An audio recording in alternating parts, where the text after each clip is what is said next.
the honourable member is that the meaningful votes that took place are a very different kettle of fish to what was produced by the cross-party talks. And as I'll come on to later in my speech, the cross-party talks contain a number of extremely important compromises and concessions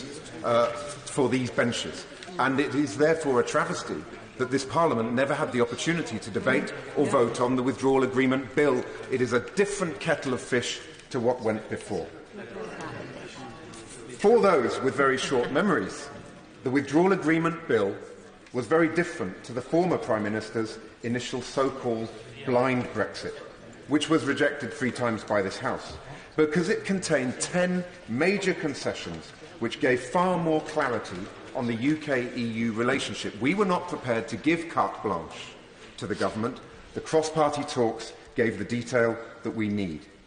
These were a direct result of the hard work of the opposition and government front benches and negotiating teams over the course of 6 weeks of serious talks. The concessions included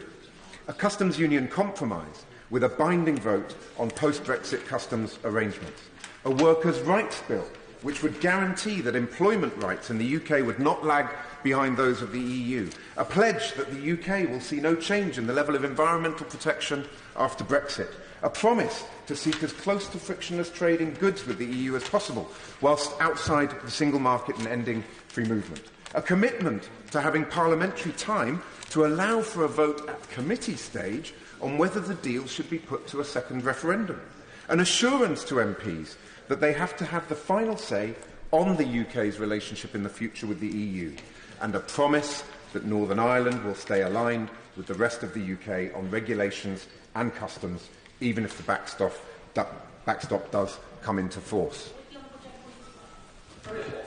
Can I thank